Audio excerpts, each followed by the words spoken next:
Assalamualaikum warahmatullahi wabarakatuh. Apa kabar teman-teman?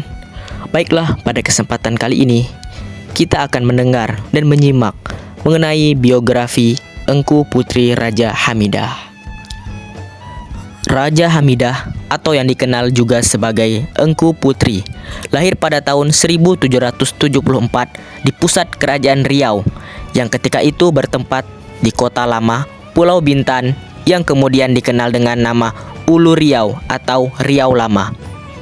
Engku Putri merupakan anak perempuan Raja Haji, seorang kelana Putrajaya, yaitu jabatan yang diberikan kepada calon yang dipertuan muda dari istrinya yang merupakan seorang gahara atau bangsawan Riau Raja Perak binti yang dipertuan muda Riau III Daeng Kamboja. Proses pendidikan besar dalam istana dan konflik politik serta peperangan yang mewarnai masa mudanya menjadikan Raja Hamidah seorang yang anggun, kukuh, beradat istiadat, cerdas, bijaksana, dan berwibawa. Karena itu beliau dinilai sanggup memikul berbagai masalah pelik bagi seorang perempuan istana. Raja Hamidah telah masuk dalam ranah politik dan kekuasaan ketika beliau dewasa dan kemudian dilamar oleh Sultan Mahmud Syah. Dengan begitu, beliau menjadi permaisuri kerajaan Riau Lingga. Sultan Mahmud Syah memberikan Pulau Penyengat dan seisinya yang dulunya merupakan kubu pertahanan Kerajaan Melayu Riau Lingga kepada Raja Hamidah sebagai mahar atau mas kawin pernikahan ini. Kemudian Raja Hamidah pula diamanahkan alat-alat kebesaran atau regalia kerajaan. Alat-alat kebesaran kerajaan ini dianggap sakral yang melambangkan kebesaran dan kekuasaan, penuh kekuatan gaib yang dapat mempengaruhi jagat raya, dapat mengembalikan keseimbangannya dan menolak berbagai bahaya seperti wabah, bencana alam, dan gejolak masyarakat. Alat-alat kebesaran kerajaan terdiri dari sebuah cogan bernama sirih besar karena berbentuk menyerupai sirih yang terbuat dari emas bertulang pirang, sebuah pedang berhulu panjang dari emas, rantai sayap sandang, dan lainnya. Semua benda ini sangat penting terutama pada pelantikan seorang raja, penabalan seorang sultan. Tidak akan memenuhi syarat adat jika tidak disertai dengan alat-alat kebesaran ini. Tidak heran, alat-alat ini sering diperebutkan karena nilai kepercayaan yang dikandungnya. Tak pernah ada ketangguhan tanpa ujian untuk pembuktiannya. Sampai waktunya, ujian itu pun dihalalkan kepada Engku Putri Raja Hamidah dan keluarga besar beliau. Pada 12 Januari 1812, Sultan Mahmud Syah, suami Engku Putri, wafat di Daeng Lingga.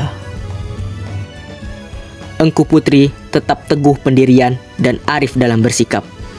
Beliau berhasil menjadi benteng yang tangguh sebagai pemegang, pemelihara, dan pengawal kebesaran dan kedaulatan kerajaan, atau yang disebut juga sebagai regalia kerajaan. Beliau senantiasa menjaga kesucian sirih besar dan perangkat kebesaran dan lambang kekuasaan. Hal ini terjadi saat alat-alat ini dalam penjagaan Raja Hamidah diperebutkan oleh kedua anak tirinya, yaitu Tengku Sultan Husain dan Tengku Sultan Abdul Rahman, dengan pihak-pihak yang menyebelahi mereka, yaitu Inggris dan Belanda.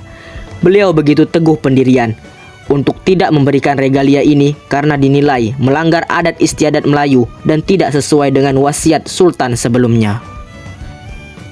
Segala upaya dilakukan pihak Sultan Abdul Rahman dan Sultan Husain agar berhasil mendapatkan regalia itu, sampai Belanda dan Inggris juga ikut campur. Bahkan dalam upaya mendapatkan regalia itu, Sultan Husain memberikan imbalan dengan uang seharga 50.000 ringgit Spanyol. Berkali-kali Belanda mendatangi Engku Putri memaksa untuk memberikan alat-alat kebesaran itu. Sampai akhirnya pada Oktober 1822, Engku Putri memberikan alat kebesaran itu dengan berat hati.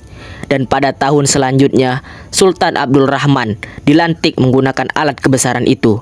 Tetapi tidaklah ada kesan seperti penabalan Sultan yang terdahulu. Kesetiaan Engku Putri Raja Hamidah terhadap nilai-nilai perjuangan dan ketauladanan pemilik sah Pulau Penyengat itu memang sulit dicari tolok bandingnya. Menurut beberapa catatan, Engku Putri meninggal pada tanggal 5 Agustus 1844. Beliau dimakamkan di Pulau Penyengat. Kini makam Engku Putri menjadi salah satu tempat ziarah yang banyak dikunjungi di Pulau Penyengat. Di sana terdapat banyak makam para pembesar Melayu lainnya. Begitu banyak peninggalan yang tersisa di Pulau Penyengat, mulai dari benteng pertahanan, gedung pemerintahan, meriam, parit-parit yang dijadikan tempat berlindung, dan yang paling terkenal yaitu Masjid Raya Sultan Riau yang masih berdiri kokoh sejak ratusan tahun dengan arsitektur yang indah dan penuh nilai sejarah. Jika Anda hendak memastikan denyut kehebatan dan kehangatannya, silahkan berziarah ke makam beliau di Kompleks Pemakaman di Raja Melayu, Pulau Penyengat, Indra Sakti. Baiklah, demikian biografi singkat Engku Putri Raja Hamidah. Sekian dan terima kasih. Wassalamualaikum warahmatullahi wabarakatuh.